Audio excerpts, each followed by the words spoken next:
നമസ്കാരം. ഇതൊരു വിചിത്രമായിട്ടുള്ള ദാമ്പത്യ ബന്ധം. അത് ഞാൻ കൊളാക്കിയത് ഞാൻ ആ പെണ്ണിൻ്റെ പരിപാടി എടുത്തതാണ്.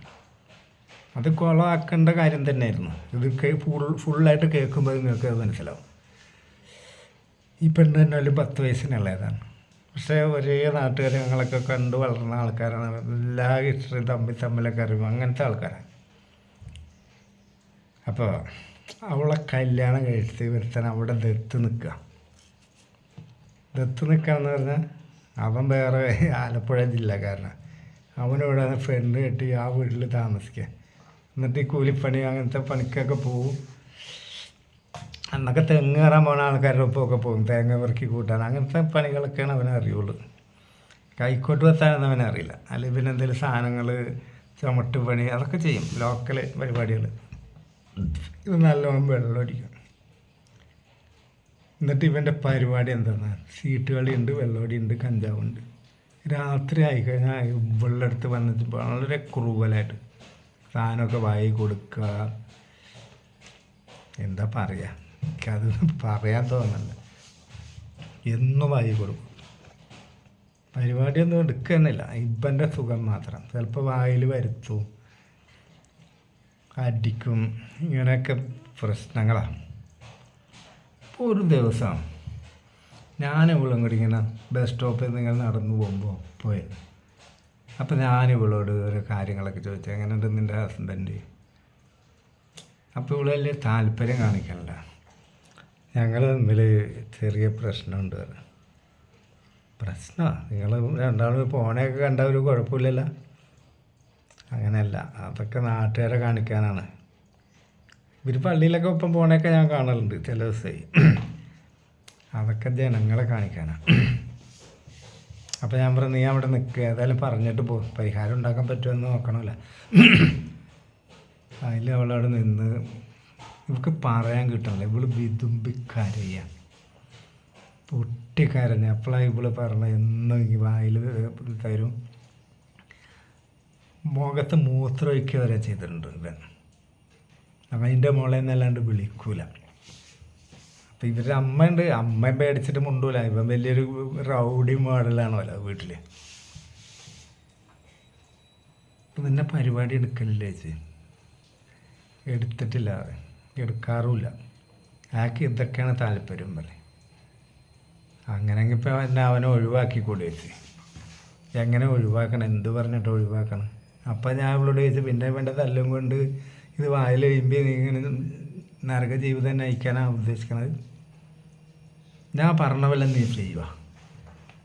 നിനക്ക് ഞാൻ അവൻ്റെ ഭാര്യയായിട്ടിരിക്കേണ്ട ഒരു ആവശ്യമില്ല. അങ്ങനത്തെ തെണ്ടികളുടെ ഭാര്യയായിട്ട് നീ എന്നല്ല ഒരു പെണ്ണും ഇരിക്കാൻ പാടില്ല. ഒരു പെണ്ണിൻ്റെ വായിൽ മുഖത്ത് മൂത്രം ഒഴിക്കുക, അടിക്കുക, അതൊരു തരം സാഡിസമാണ്.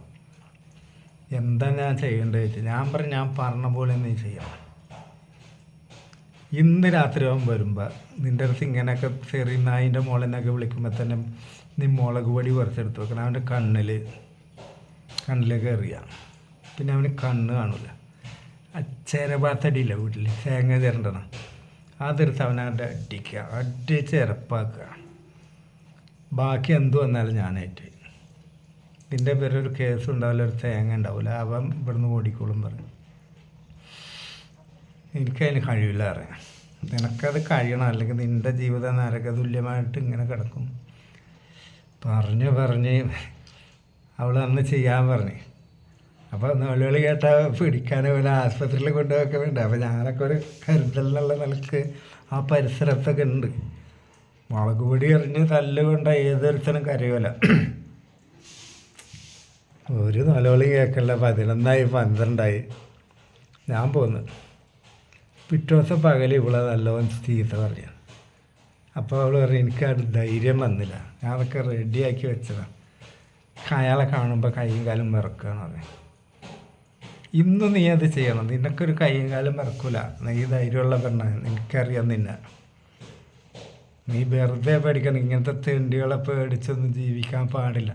ഇല്ലെങ്കിൽ നീ തൂങ്ങി മരിക്കണം, അല്ലെങ്കിൽ വല്ല എൻട്രിയും കുടിക്കുക, കീടനാശിനി കുടിക്കുക. ഈ ജീവിതം എന്ത് ജീവിതമാണെന്നൊക്കെ ചോദിച്ച് ഇവിടെ പ്രാന്താക്കുക. ബ്രെയിൻ വാഷ് ചെയ്ത്.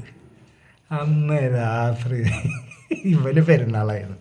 കണ്ണിലാണ് മുളക് പൊടി എറിഞ്ഞിട്ട്. അപ്പോൾ ഞാൻ പറഞ്ഞിട്ട് കത്തിയൊന്നും എടുത്ത് വെട്ടരുത്, മുറിയാക്കരുത്, കുറുപ്പുള്ളൊരു സാധനം കൊണ്ട് കുത്തൊന്നും ചെയ്യരുത്, അതൊക്കെ മർഡർ അറ്റംപ്റ്റാണ്. ഇത് സ്വയരക്ഷ. ഇപ്പോൾ ചെറുപ്പത്തടിയൊക്കെ വീട്ടിലുള്ള ടൂൾസല്ലേ, അതുകൊണ്ട് പൂശിക്കളാൻ പറയും. വാട്ടിട്ട് ഇപ്പോൾ പാട്ടി കയറാതെ അമ്മോ കുമ്പോ മരോ അവസ്ഥയൊക്കെ ഇട്ട് ഇപ്പോൾ മുറ്റത്തോട്ട് ചാടി കണ്ണിൽ മുളകല്ലേ. ആയിൽ അവനെ കൈയും കാലും കെട്ടി വണ്ടിയിലിട്ട് ആശുപത്രി കൊണ്ടുപോയി. പിറ്റേ ദിവസം പോലീസ് കേസാകൂല, ആശുപത്രി ചെന്ന ഇൻറ്റിമേഷൻ പോലീസ് സ്റ്റേഷനിൽ പോയി അങ്ങനെ ഭാര്യ മർദ്ദിച്ചെന്നാണ് സംഭവം. ഡോക്ടർ ഇൻറ്റിമേഷൻ എഴുതി. അപ്പോൾ പോലീസ് സ്വാഭാവികമായിട്ട് കേസെടുക്കും, അന്വേഷിക്കും. ഞാൻ CIനോട് പോയിട്ട് കാര്യം പറയും, സാറേ ഇതാണ് പ്രശ്നം, സഹിക്കാൻ പറ്റാഞ്ഞിട്ട് ആ പെണ്ണ് ചെയ്തതാണ്, അവൾക്ക് ഇനി അവനെ വേണ്ട, അതിനും വേണ്ടി അവൾ ഒരു ആയുസ്സിൽ അനുഭവിക്കുന്നതിൻ്റെ അപ്പുറം അവൾ അനുഭവിച്ചിട്ടുണ്ട്, അതുകൊണ്ടാണ് അവൾ ചെയ്തത്. ഇനി അവനെ അവിടെ നിർത്തിയാൽ വേറൊരു കുഴപ്പമുണ്ട്, അവൻ വൈരാഗ്യം സൂക്ഷിച്ച് ചിലപ്പോൾ അവളെ അപകടപ്പെടുത്തും. അപ്പോൾ CIക്ക് കാര്യം മനസ്സിലായി. ഇവനെ ഡിസ്ചാർജ് ചെയ്തപ്പോൾ സ്റ്റേഷനിൽ വിളിപ്പിച്ച് അവിടെ നിന്ന് തന്നെ, നീ ഞാൻ അവളുടെ വീട്ടിൽ പോയി താമസിക്കണ്ട, നീ നിൻ്റെ നാട്ടിൽ പോയിക്കോ, നിനക്ക് വിവാഹമോചനം വേണമെങ്കിൽ ഞങ്ങളിവിടെ ഇവർ കേസ് ഫയൽ ചെയ്യുന്നുണ്ട്, നിന്നെ ഞാൻ ഒരു ആവശ്യമില്ല, ഡൈവേഴ്സ് ചെയ്യാൻ പോവുകയാണ്, നിയമ നടപടിയായിട്ട് മുന്നോട്ട് പോകണം. പിന്നെ ഈ പേരും പറഞ്ഞ് അവളുടെ വീട്ടിലെങ്ങാനും ചെന്ന് എന്തെങ്കിലും വൈരാഗ്യം തീർക്കാൻ ചെന്നാണ്ടല്ലോ, നിൻ്റെ നാട്ടിൽ ഞാൻ തല്ലി പിടിക്കും പറയും. ഇല്ല സാറേ അറിയും. അന്ന് അവൻ പോയി. അപ്പോൾ ഇവിടെ പിന്നെ ഒരു വേക്കൻസി ഉണ്ടല്ലോ, എനിക്ക് തരും. നല്ലൊരു സാധു പെണ്ണ, അവളൊക്കെ ഞാൻ മൃദുവായിട്ട് കളിച്ചു കൊടുക്കും. കളിച്ചെന്ന് പറഞ്ഞാൽ അതിന് നല്ല കൊതിയുണ്ട്. അതാണ് പറഞ്ഞാൽ ചില തെണ്ടികളുടെ അടുത്തൊക്കെ നല്ല സുന്ദരികളൊക്കെ കിട്ടിയാൽ ഇതാരും ഒറ്റപ്പെട്ട സംഭവമൊന്നുമല്ല, ഇങ്ങനത്തെയൊക്കെ പല സ്ഥലത്തുണ്ട്.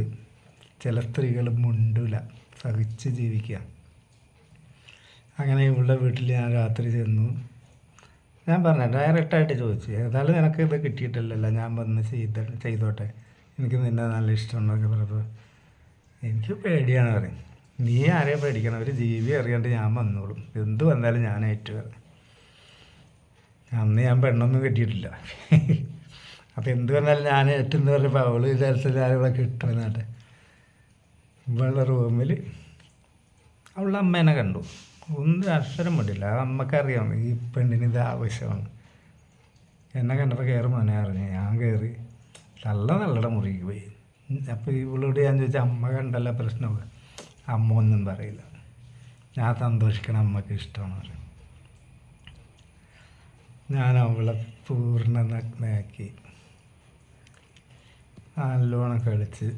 അവൾ പറഞ്ഞു അവളുടെ ലൈഫിൽ കല്യാണം കഴിച്ച് ഇത്ര നാളെ ജീവിച്ചിട്ട് ഇതെന്താ ഈ സുഖം എന്താണെന്ന് ഞാൻ ഇന്നാണ് അറിഞ്ഞത്.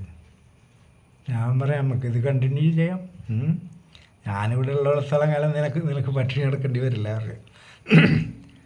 അങ്ങനെ കാലങ്ങളോളം ഞാൻ പിന്നെ ഒന്നിലും ഉറച്ച് നിൽക്കില്ല, എല്ലാവർക്കും കൊടുക്കണ്ടേ ശുക്ലം, അതല്ലേ ജീവിതം.